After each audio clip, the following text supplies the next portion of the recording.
Hey there, welcome to another episode of Carve Your Own Fucking Path, a podcast made to inspire you to create a life and business on your own terms. You'll hear candid interviews with people who have boldly decided to blaze their own trail, and the occasional solo show with me, your host.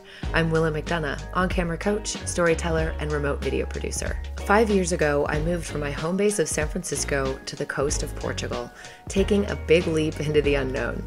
Some called it courageous. I called it carving my own fucking path. Today, I live in Lisbon and run a business that elevates your online presence, helping you show up confidently on camera to create videos that showcase your brand and personality so you can get more visibility and attract clients by being yourself. If you're just starting out in business or you've been doing it for a while, you're sure to pick up tidbits of actionable advice and hopefully feel inspired by stories from people who have chosen the unconventional and sometimes messy path. And if you've been waiting for a sign to start carving your own fucking path, this is it. I'm so happy you're here. My next guest is Carl Gould, and I have to say he's definitely the most experienced entrepreneur that I've spoken to. I was really looking forward to hearing his journey and his path that brought him to where he is today. Because a lot of the time we see success, we think, oh, they've always been like that. They just woke up one day and there you go. So I always like to dive into the backstory. And Carl is a worldwide leading authority on all things business and entrepreneurship. And I think, well, because one of his claims to fame in his journey is that he's built 3 multi-million-dollar businesses by the age of 40. That's quite an accolade. He is also a keynote speaker, a best-selling author, and he was one of the OG life coaches training under Tony Robbins and then created his own certification program. So he goes way back into that world. And I love that Carl is humble and I really loved his energy. He shares a lot of practical and insightful tips and knowledge. I hope that you learned something from this episode as much as I did. Okay, let's meet Carl. Thank you, Carl. Honored to have you on Carve Your Own Fucking Path podcast. Can't wait to dive into your story. And you, by far, have been, let's just say, the most serial entrepreneur that I've talked to. And maybe that's an understatement because your path has been over 30 years in the entrepreneurial space. Yeah.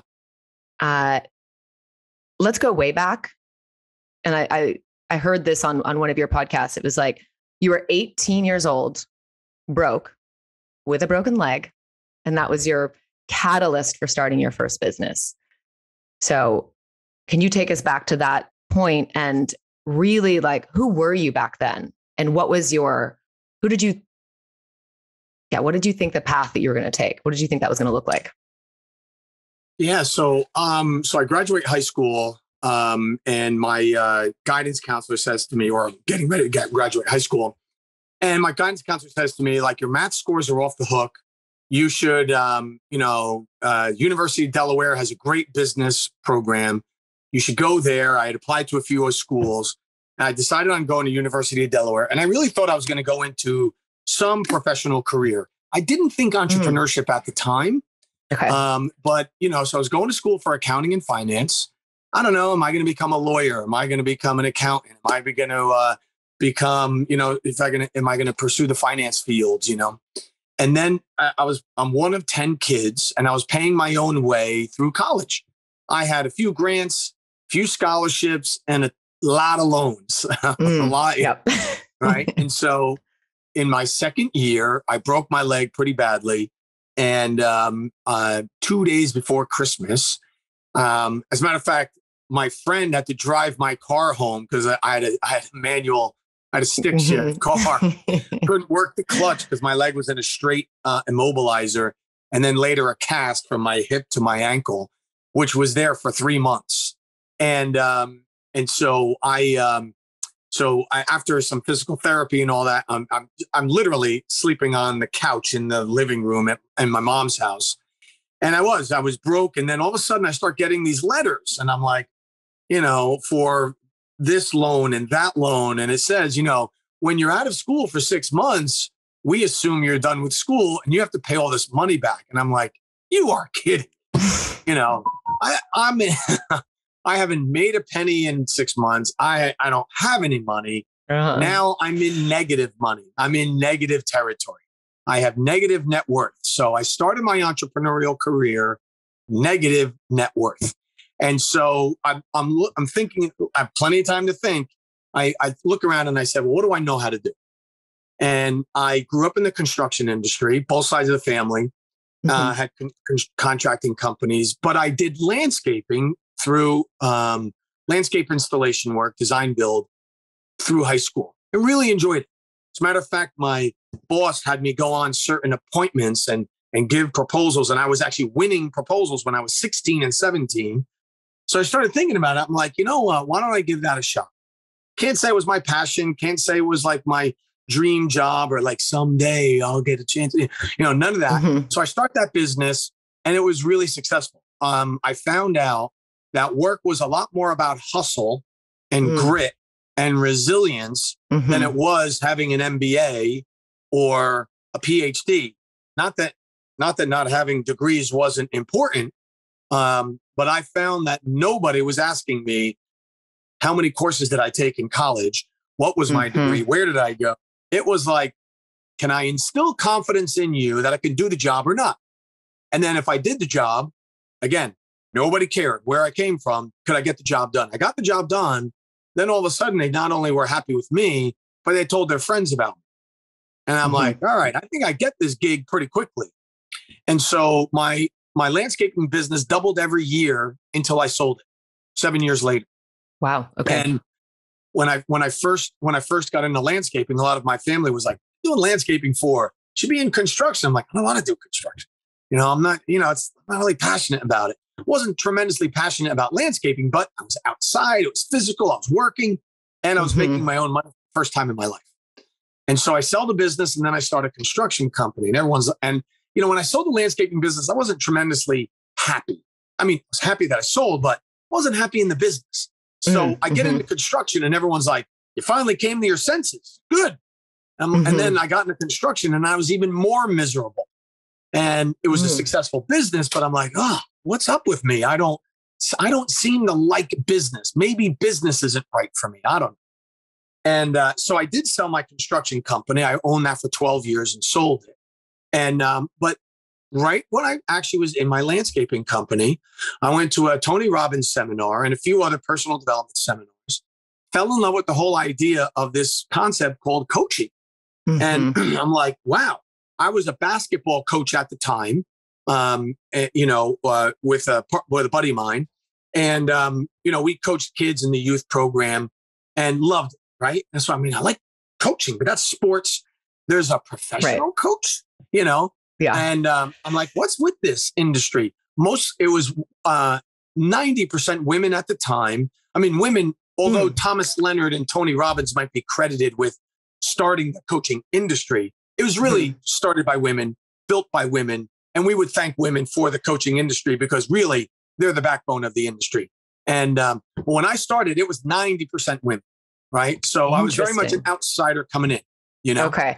Yeah, that was and I love that you said that coaching was something, this is 30 years ago, roughly. Like coaching was, you're like the original coach, basically, NLP and everything else. So Tony, did you trained with Tony? So I did. So I went through all of his programs, his Unleash the Power Within and his coaching academy, his leadership academy, all those. I also studied DISC. I also studied situational leadership, Franklin Covey planning method. And back then there was no like college to go to necessarily. So I took every certification you could imagine. One of my colleagues joked with me. He's like, what certification don't you have? Because I was a certification junkie. Yeah. But that was your only path. If you wanted to know DISC, you had to be certified in DISC. If you wanted, that situational leadership, that looks cool. So I had to get certified. I learned that. Dale Carnegie leadership, you name it, And so all through the 90s, I had a side hustle called coaching. And I would tell people, I'm like, oh, I'm doing coaching. And they're like, really? What sport? Yeah. I'm like, no. Yeah, exactly. And they said, so I'm like, oh, you mean basketball? You're getting paid for that? I'm like, no, I'm volunteering for that. But I'm doing professional coaching. Like, I take your business to the gym. And they're like, what? Yeah. And then, and then I started. So Well, I'll tell you a funny story in a minute, but so I was coaching as a side hustle all through the 90s. And since I had a construction business and I'm in New Jersey, 9 to 5 Eastern time, I was packed solid. So I called everyone I was a certified coach for. And I said, give me all of your international clients. And they said, do you have are you keen to take on international business?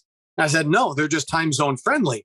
I can't coach anybody from 9 to 5 Eastern time. So anything after 5 is the next day in Australia and New Zealand. Give me that. Smart. Everything 3 a.m. to 9 a.m. I could do Europe, UK, South Africa, Middle East. So I'll take them. And then after a while, I said, okay, I'll take some West Coast clients, because in the evening it's afternoon there. And so I had everything but clients in my time zone, which was kind of interesting. And so I went all through the 90s. And if there was a hashtag back then, or there was a side hustle, that my hot side hustle was, a coach for hire.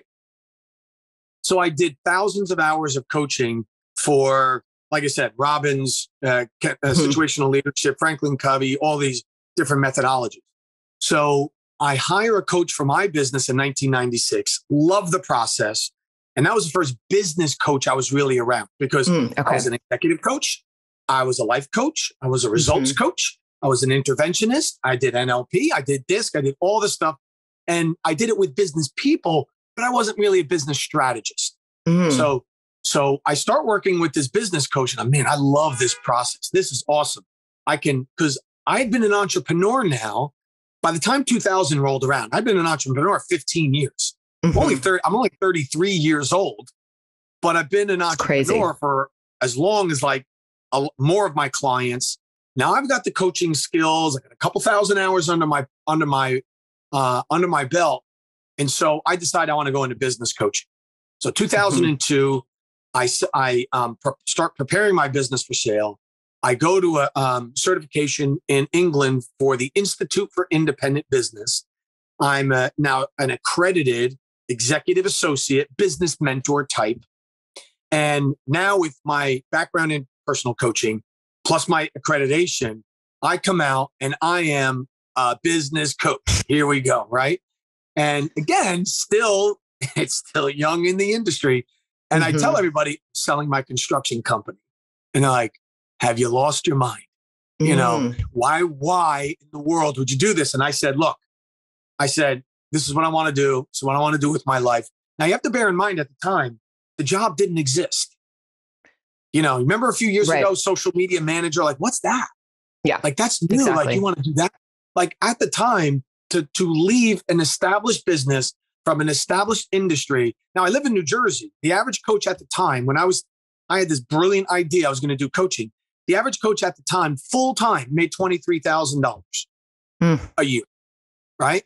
And crazy. I live in New Jersey, married, kids, and they're like, oh, well, how are you going to pull this one off? Right. And there were no great answers. I didn't have the answer at the time. But one of the things that really bugged me at the time was that there weren't any great coaching systems. I was the certified coach for people who had intellectual property, but there wasn't necessarily this finely tuned machine called running a coaching practice or having a coaching business. So I started documenting everything that I was doing. How do I handle a session? How do I handle a client? How do I get a client? What do I charge? What's my methodology? So I had written all this stuff thinking that, it'll work for me. And then, so 2002, I come out of the gate and I start earning, decent money as a coach, right? I start billing and all of a sudden it's now a full-time profession. And my other colleagues are saying how are you doing that? And I said, well, I wrote this whole system where you come out, you got a whole system.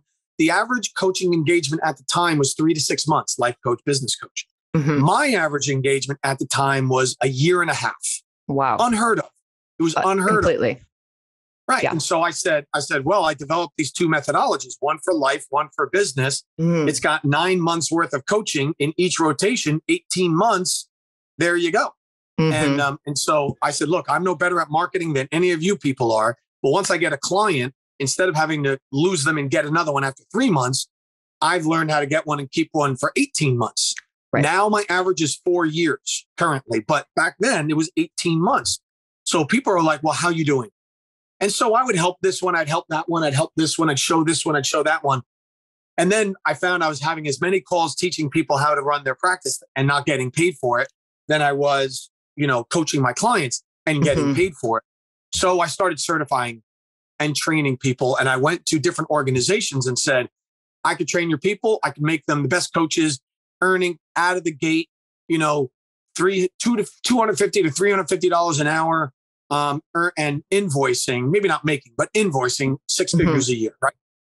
And they were like, all right, well, show me that. So I started working with the Institute for Independent Business.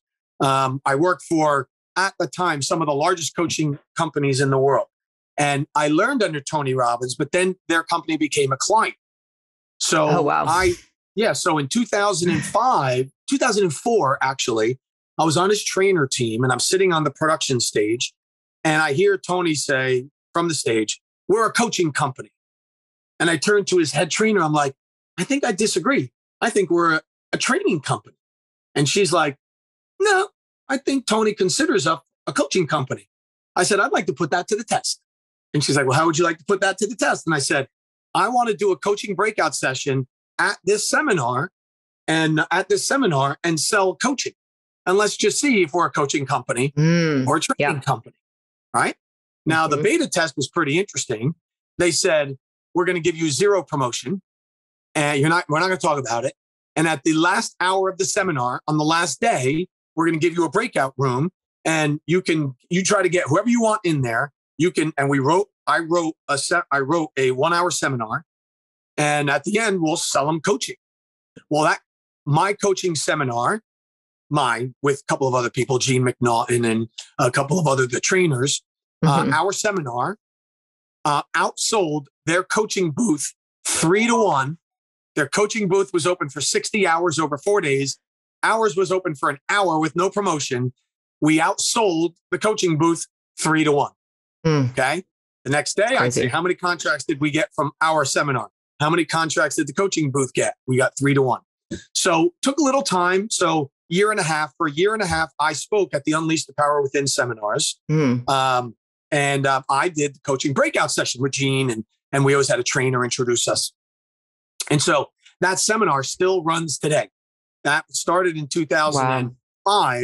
They still run that. Now it's a 4-hour seminar within the coaching program. So I started to work and train. So I did training programs for Tony Robbins coaches, the Institute for Independent Business, the largest peer-to-peer advisory board and business coaching franchise in the world. So among the handful of the largest coaching programs, I was the architect or contributed to 3 of those 5 top programs at the time.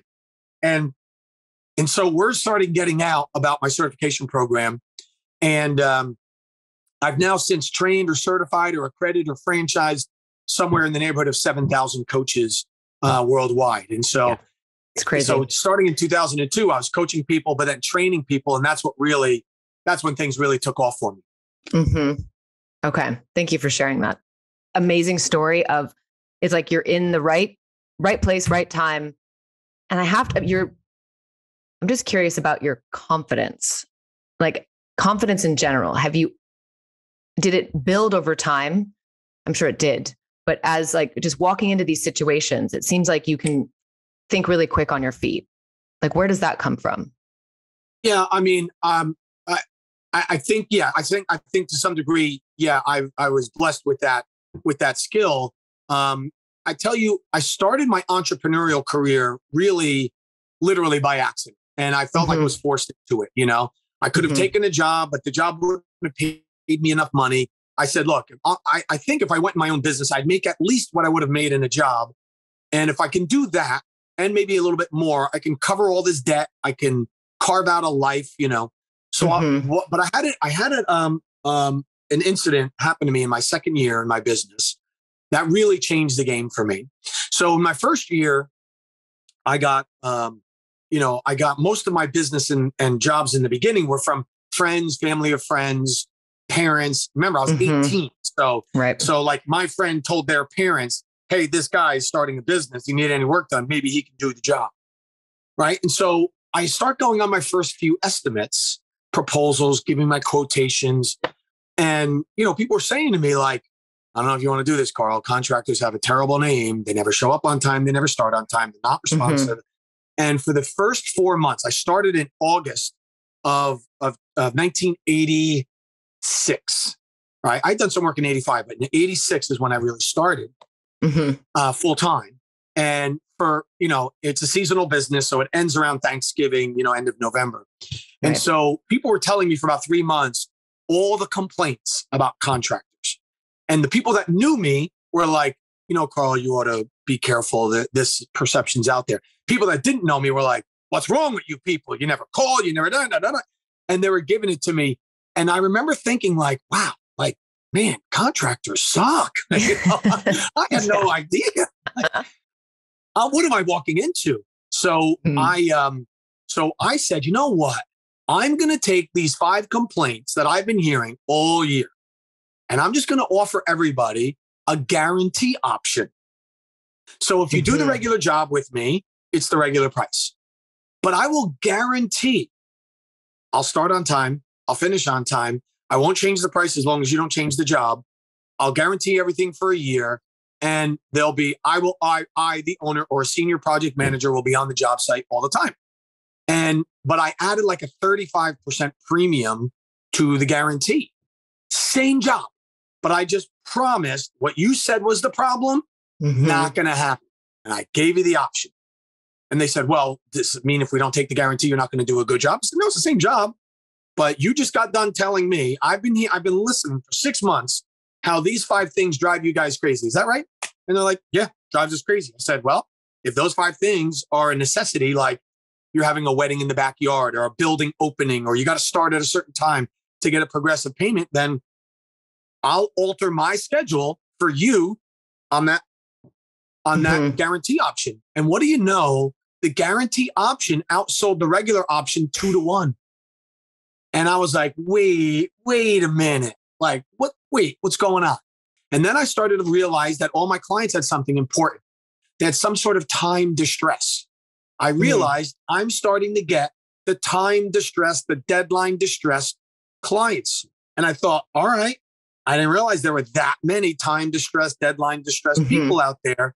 And then I started looking around. I'm like, you know what? It's a big world. I don't know that there's that many people, but there's enough people out there that I can carve out a 7-figure business on that alone. That's what gave me the confidence. I'm like, I'm onto something. I couldn't even explain it. I didn't know really what it was, but all I knew was people were responding when I addressed their complaints. Rather than me showing up and telling them how great I was, I would just say, listen, you're concerned about this, right? They're like, how did you know? I said, well, everyone's been telling me since I started. So I put an option that addresses those complaints. Here's the option, the regular industry standard that you seem to be pissed off with. Here's the one customized for you. That'll never happen. Oh, by the way, I guaranteed you get all your money back and you get to keep the landscaping if I screw up. And they were like, I'm in. Okay. So that gave me confidence that if I address it, I'm in. Okay. So that methodology, essentially is speaking to the pain points, which in the coaching world, I know that's a big one. That's a big marketing tactic as well. So carrying through, now you've had 3 multi-million-dollar businesses before the age of 40, right? So is the landscaping, is that one of them and the real estate is another, or is that completely different? I did. Yeah. So I did this with my landscaping company. I then did it with my construction company. I do it in my coaching company now. And I train all my clients on the same thing because it's your guarantee and your pricing strategy is a very quick way to differentiate yourself from your competitors almost immediately. Okay. So So that was my next question was, how do you stand out? As an entrepreneur. So think about, how you stand out as an entrepreneur is you've got to, you have to address client needs. You have to address who your client is. Make sure that you have the right message to the right client. I ask when I give keynote presentations and when I speak to audiences, I'll say to them, who do you admire that you would, if I could arrange a lunch, you would travel to go see and you would pay to go see. They don't need the money, but if they said it's $5,000 put to my charity and you got to fly to me and I'll have lunch with you and you can ask me anything you want, who would be on your list, right? And, you know, you hear things like Oprah Winfrey, Martha Stewart, Richard Branson, you know, Jeff Bezos, Elon Musk, you know, Sarah Blakely, you know, down the line, right? And I said, okay, well, you would pay that because you're their audience. I said, as a matter of fact, if you're that big of a fan, you've read all their books, you actually know what they're probably going to say when you ask them, like, what's your secret, right? You've read every book, you know what they're going to tell you. Yeah. Right. Yeah. And I even asked him, I said, what would your hero tell you? And I'm like, so why are you spending $5,000 or $10,000 or to go? And I said, I know why. The selfie. You're going to get the selfie with them, right? Yeah. So I said, imagine you said Sarah Blakely, self-made, first woman, self-made billionaire, I believe, but certainly a self-made billionaire. And I went to my daughter, who's a teenager, and I said, hey, what do you think? I can get you lunch with Sarah Blakely. What do you think she would say? Well, who the heck's that? Right. You know, and then I would say, oh, fair enough. Let me show you a photo. That's Sarah. Well, why would I want an old person in my life? I already got you. You're already an old person in my life. You know, I don't need another old person. She's not the audience, right? So if you got the right audience, ideal client, avatar, persona, there's plenty of terms out there. And then you'll know what's top of mind for them. And when it comes to success, to stand out as an entrepreneur, you can't go for the middle 90% of their life.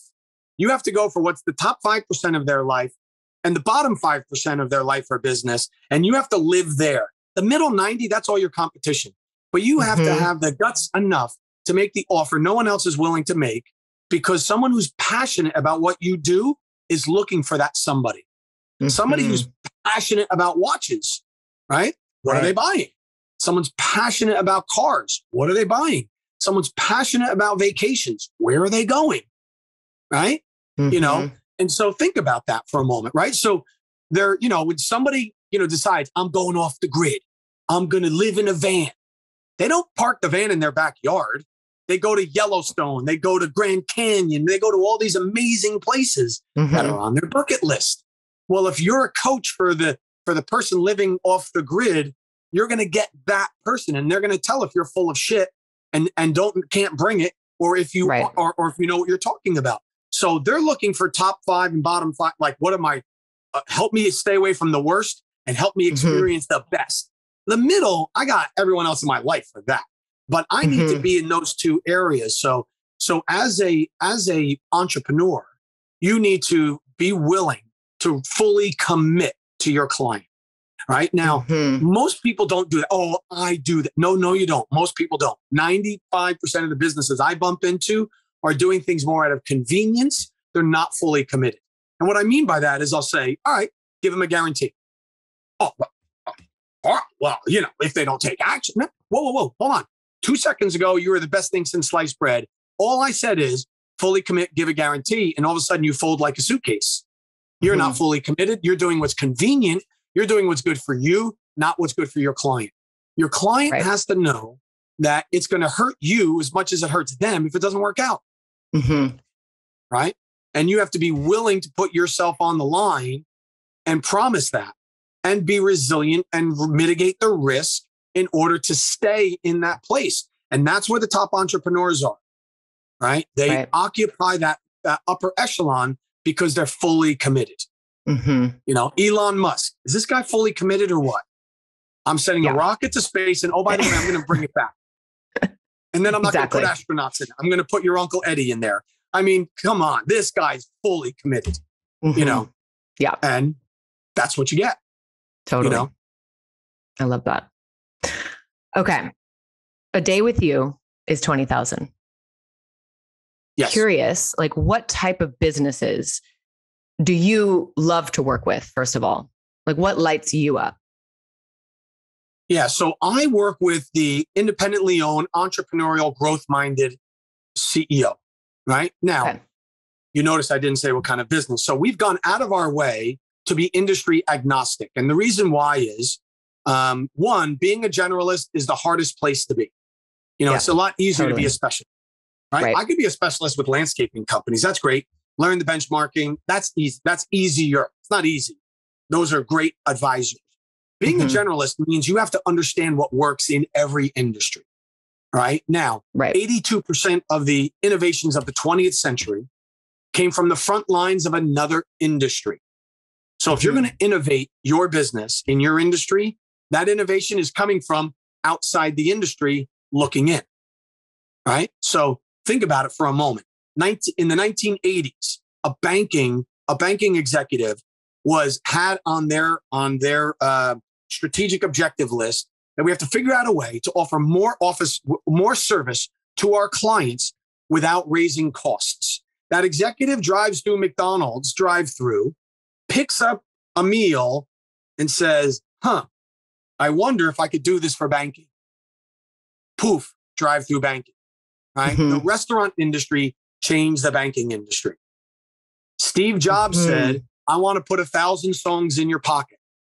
So a computer company changed music. I mean, changed the whole industry, how it's consumed, how it's recorded, right? So it almost, and there is, a car guy is changing space travel. I mean, there's example after example of how one industry changed another industry.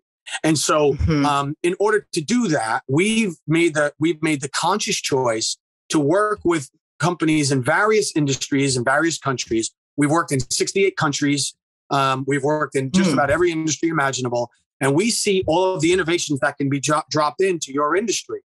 And so that's the kind of person we're looking for. They're looking to either double their business or grow by $1 million a year or more. And that's the kind of person that can consume what we do. Okay. And that's with your seven stage advisors. Correct. That's 7 stage advisors. Okay. Yeah. Okay. Now the day with Carl started out, gosh, at least for early 2000s. That was the day with Carl. It was $2,500. Should have got me that. Okay. And times have changed. It was right. And it was anyone. It could be now. I say anyone, but it was probably somebody who was an executive, an emerging or existing entrepreneur, right? And that was in a leadership position because the topic alone was going to be was going to be wide ranging. So a day with Carl is we spend the entire day breaking down what are all of your goals, personal, professional, enterprise, family, health, right? Because remember, I spent the first half of my career life coaching and interventionist, and the second half of my career in business. So we come in, you work with our entire team. It's not just a day with Carl. You get the entire team and we'll create a life plan, an enterprise plan, business plan, anything you need, you're going to get during that day. And you're going to walk out of there, you will have more than gotten your value out of that day. As a matter of fact, I give a 5-to-1 guarantee. And if we haven't shown you how to make or save 5 times the amount of the fee, the whole thing is free. Wow. So if you don't walk out of there with $100,000 worth of practical, actionable items, then I wasted your time and, you'll get all your money back. Okay. So, and typically you're working with one person, business owner, CEO, and not their whole team. In our business, it tends to be the whole team. Usually someone who says, I want a day with Carl, it'll usually be one person or maybe them and their partner. Like I've had somebody come to us and say, look, we're partners. We love each other. At the same time, we're not getting along. It's affecting the business. Sort us out. So that sort of thing. Right. I've worked with individuals. I've worked with individuals. It's funny. I've worked with people who are going to be on American Idol, people who are going to be on The Bachelor, cool. The Real Housewives. We've worked an Olympic a sprinter, on the U.S. Olympic team. So we've worked with a variety of people. We've worked with individuals, but it's usually a person or at most a small team. But it could be anybody. You want to come in and just spend the day with your company. Well, we would do that too. But it tends to draw the individual. Okay. And so the TV. You're on a lot of TV interviews, for example. So in that world, is that how you've met a lot of these people? Let's say someone on The Bachelor and things like that. Well, it's funny. The person that I coached that was going to be on The Bachelor, she was a client back when I was a Tony Robbins coach, back in that era in the 2000s. Okay. When I was coaching for myself, but I was also coaching for other companies at the time. And so what I found is the brand building activities like TV. I write for Forbes and others. It's been it's part of the whole process. Like they'll see me on TV and then they'll validate through Forbes, then they'll call me. So I get the sense that they pinged over a couple of things before we talk. So, so that's my experience, what that's been. And then they may have seen me on TV, but they'll say, I just read your article. And then later they'll say, oh yeah, that's right. You were on CBS and you were talking about supply chain. That's where I first saw you, So it's been both a validation tool and as well as a lead gen tool. Right. And what do you prefer most? Meaning which do I prefer to do? Yeah. Like writing, TV. You have your own podcast, just curious what do you like the best? Well, I would say I probably enjoy the writing the most. I love creating content. TV is a great challenge because it's a totally different style. You have to talk in sound bites. You have 20 to 30 seconds to make, the way TV works for those that don't know is you submit your questions and the answers, and so they want to know what you're going to say before they put you on a live broadcast. And they'll say, okay, we've got 3 minutes. You've got these 6 points, make them, and so it's a lot harder to be brief than it is to elaborate and babble on, and so I find TV the most challenging. Writing for Forbes is what I like about it is, they say, look, you got to be 500 to 800 words, which is very brief. That's a 5-minute, 7-minute read. And I've got to get across the 3 tips for this and the 5 mistakes for that, in 100 words. And again, every word counts there. But I've always really enjoyed writing books. I help a lot of people write books. So I've helped publish about 20 authors. We wrote a book called Polar Bears and Penguins, Fix It in 5, The Anatomy of a Comeback, where I worked with somebody to bring some of their ideas to life. And I contributed as well, Biz Dev Done Right and others. So I enjoy the creative process overall. And podcasting is fun too, because, everything else I do is so structured. And this is great because we could just talk, we're hanging out. We got a half an hour. We can let it rip and we can spend time on this and skip over that. Whereas in other formats, you can't, That's such a good point. And so you have written 9 books, right? Yeah. 9. I think I'm up to 11 now. Yeah. Oh, okay. 11. Because I've co-authored a few as well. Okay. Are they primarily in business development, like more structured, or is there anything that you've had more of a creative expression? Well, my very first book, I wrote a book of poetry. With a light on. That was my very first book. Cool. But since then, it's all been business focused. And I, it's not necessarily because I like business more. It's just I'm in business. It fits the model, and I can only write so many books. You know what I mean? So they tend to be business focused, and the rhythm is you want to publish a book every 2 years or thereabouts. And so between that, like a rock band, album tour. Right. So I do a fair amount of keynote speaking, and I love that. And so write the book, get hired to speak on that topic, write another book, get hired to speak on that topic. So it tends to follow that. But I have written a lot of material on personal development. Okay. Different training programs, different webinars, smaller format stuff. But most of the stuff you'll see about me is business focused. Right. Okay. And then going back to like just really more granular stuff in business, as let's say in your first year, what do you think is the most crucial? Like, or you talked about your first year in business, but for someone else, Yeah. what would be the things to focus on? Well, first off, understand what business you're in. Number one, you're in the marketing business. No matter what business no matter what your product or service or delivery is, you're in the marketing business. In other words, it can never stop.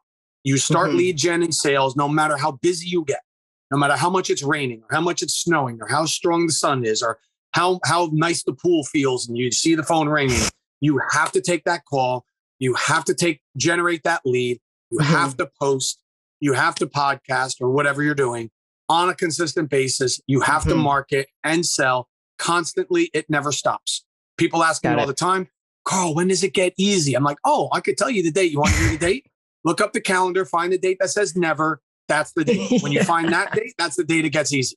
Right? But there's no other day on the calendar where it gets easy. It. And they're like, what? But I've been doing this for a long time. So whether it's day 1 or it's day 3,000, I still have to go out. I still got to put the suit on. I still got to go to the networking event. I still got to get out there. I still got to do the promotional work. It's just, you got to do it. Everybody has to do it. And if you're listening now, anyone that you admire, anyone you follow, think about what they're doing. They market now more than they did before, right? Because they started to try to scale it, which now you see more of them. So that's the first thing. You're in the marketing business no matter what. Second thing is fall in love with your client, not your product or service. At the end of the day, nobody gives a shit about your product or service, right? You're there to solve a problem, right? If you say to me, if someone says to me, like I would build a house and I would say, oh, the wiring inside the walls is going to be this special wire. You'd be like, Carl, I could care less what wire you put in the wall. Does it meet code? Can I get in my house? And when I flick the lights, does it like, they couldn't care less, right? Can you solve my problem? You're there to solve their problem, not yours. Right. So you have to fully commit to their problem and make sure that you charge for it. So a lot of people say to me in their first year, they'll say, oh yeah, but I'm just charging this now. I'm like, why? Because I'm just getting started. I'm like, well, they don't know that. You ever go to a restaurant, right? And you say, all right, I'd like the steak. How's that cooked? And they're like, and they don't know the answer. They're like, I can go check for you. And then you'll say, yeah, that's fine. If you wouldn't mind checking, and then I'll decide. And then if they don't know the answer, they'll say, I'm so sorry. This is my first day. And I just, they didn't teach me the whole steak thing. And if you asked me about the chicken, I was hoping you'd ask me about the chicken because I know the chicken. I don't know the steak. I didn't know it was your first day. I don't care if it's your first day. I like that meal. Can they make it my way? But people will give it up and they'll be like, oh, I just got started. So they're apologizing for where they are in their business. You don't need to apologize. If Oprah Winfrey tomorrow said, if Oprah Winfrey tomorrow said, hey, I'm thinking of starting a mentoring program where I've never done this before. I've never made myself available to the market this way, but I'm going to start mentoring people.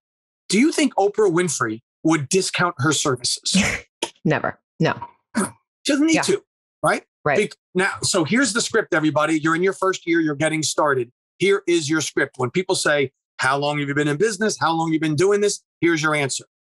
I've made myself available to the market in a way that I've never made myself available before. You couldn't hire me before because you couldn't afford it. I charge insert number now, which is a bargain compared to what you would have paid for me in my last life. But I'm making myself available now because I really want to help people. I really want to see them get to the next level in whatever we're doing. I'm here to solve your problem. Here's what I charge, and do not discount. Because what you will get is the middle 90% when you discount.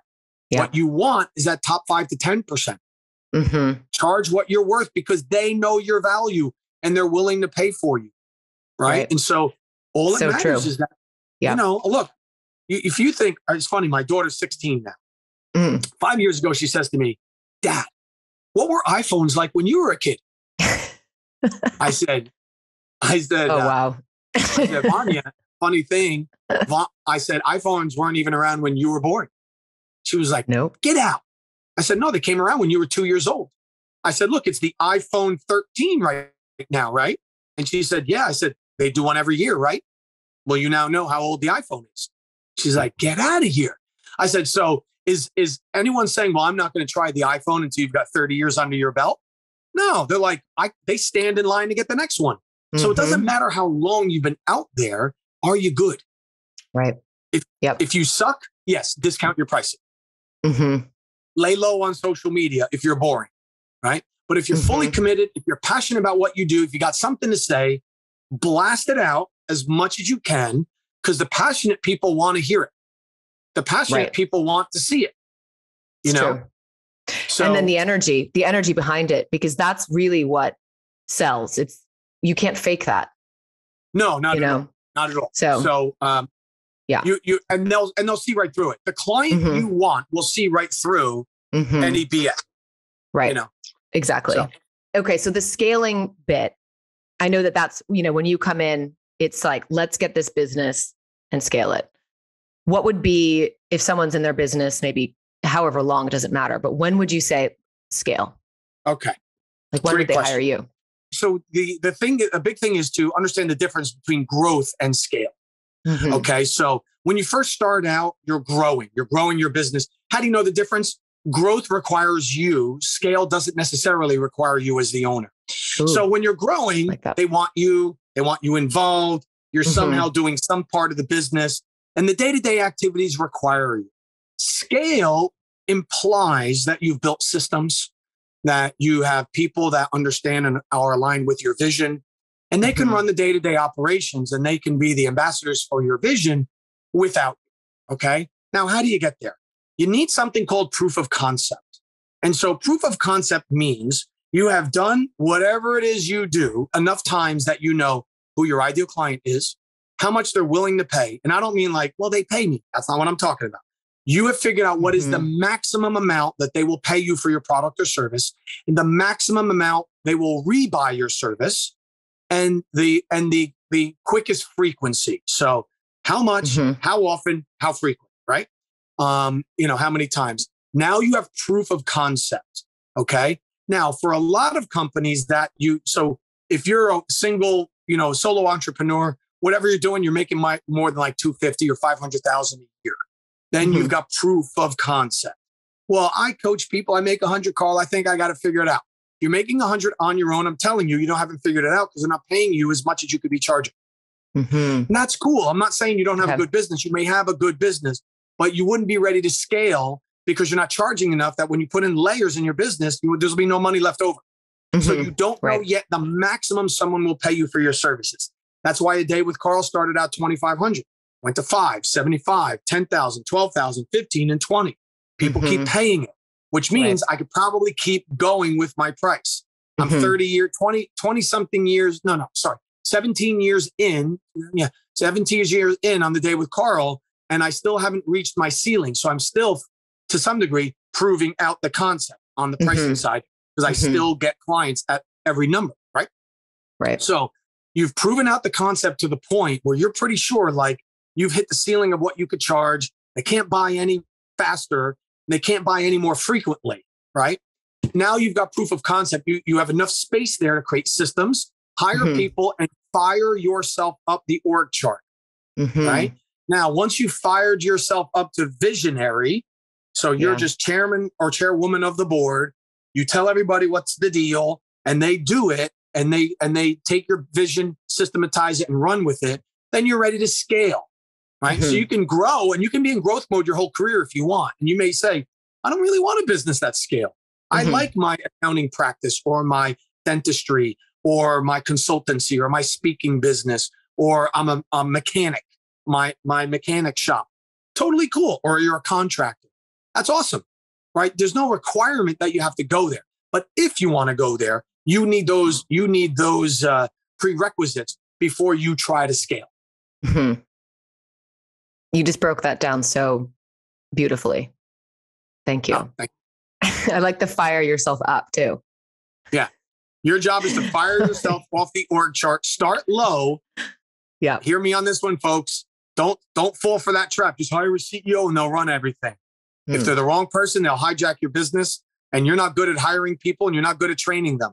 So what makes you think you're going to hire the right CEO, train them, manage them, monitor them, and they're going to drive your business your way? It's not likely. I know it can happen, and it does happen now and again. And if you got enough money and you got enough time, you can certainly do it. But my experience with the small to mid market, and even divisions of large companies, build from the bottom up. Mm-hmm. Get a VA that takes off all your admin. Get a finance person who takes over your bookkeeping, right? Hire somebody that can fulfill the order. Then get a marketer, then get a salesperson, then get a CEO. You go in that Got order. it.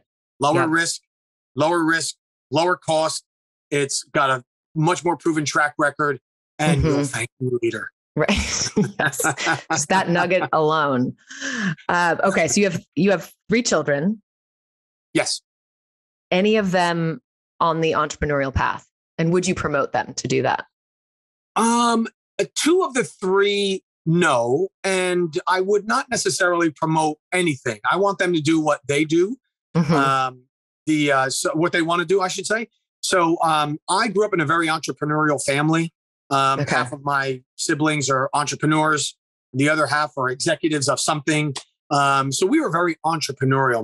Both my parents were entrepreneurial. So I was bit with that bug. And I know that bug only bites about 1 out of 15 people anyway. So, if you look at it, 1 in 15 people are entrepreneurs. So you have to walk into a room of 30 people to even meet another entrepreneur. Only 4% of businesses ever make it to $1 million equivalent or above. So that's 1 in 600, which means if you're doing $1 million and above, you have to walk into a room of 1,200 people before you meet a peer. It's not for everybody. So I wouldn't push it to anybody. Right. So my one daughter has a dream of being a social worker and working in that field. And she's got her master's. My son is in the military right now.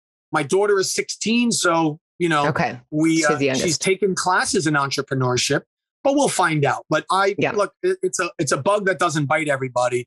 And I've watched way too many people, and I'm one of them, do work I didn't love for too long. And it's exhausting, and I was miserable. So there's the top 10% of everything out there makes enough money to have a positive impact in your life. Just go do what you like doing, or you're good at enough and you like it enough to do it.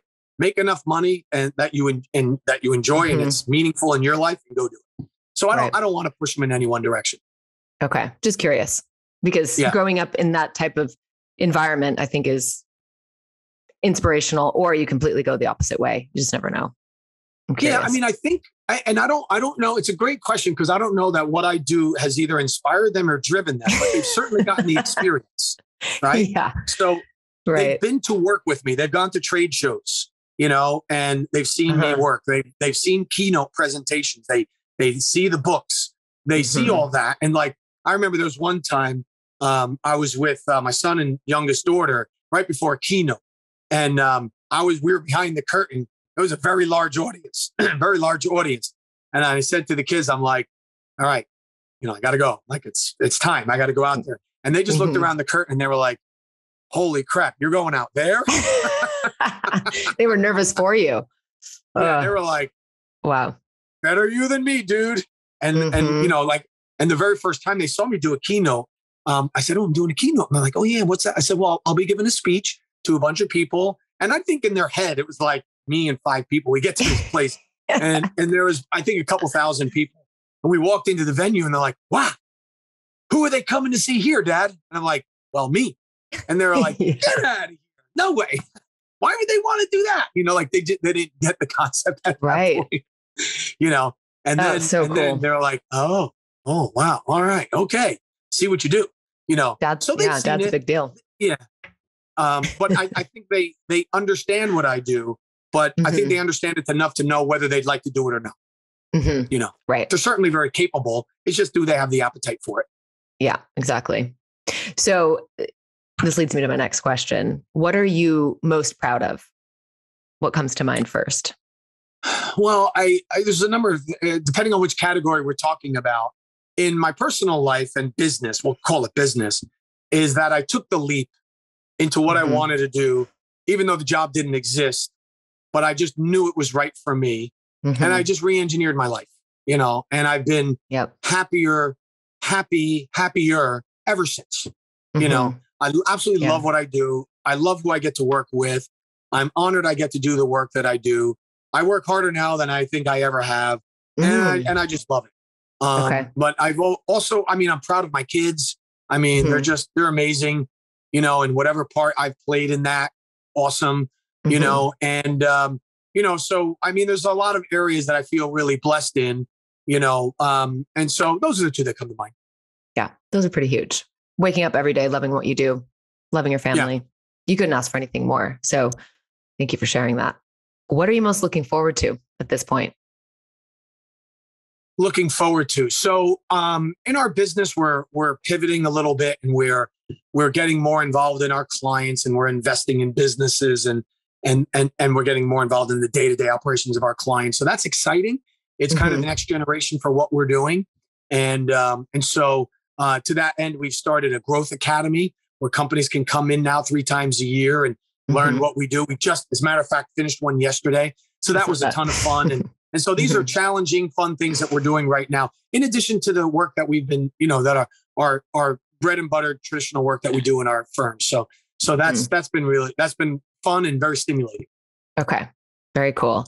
And you also have a podcast, and that's somewhat new, isn't it? Within this last few months?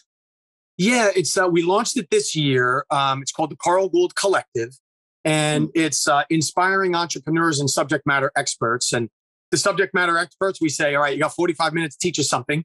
I don't care if you got bit by a wasp when you were a kid. I don't care about your story. Just what do you got? Teach the audience the hack they don't know, the tip or the trick, right? The CEOs, I want to find out what molded you, what brought you to this day, what were the decisions you made, what made you, and what continues to make you evolve, that sort of thing. And also, what are some of your tips and tricks? And so, yeah, we've had a lot of great guests, and again, it's a ton of fun because I love this format where we can just we can hang and explore different topics. Yeah, that's super fun. So thank you. And where can people find you? I know you have a few websites and LinkedIn, but where would be the best place?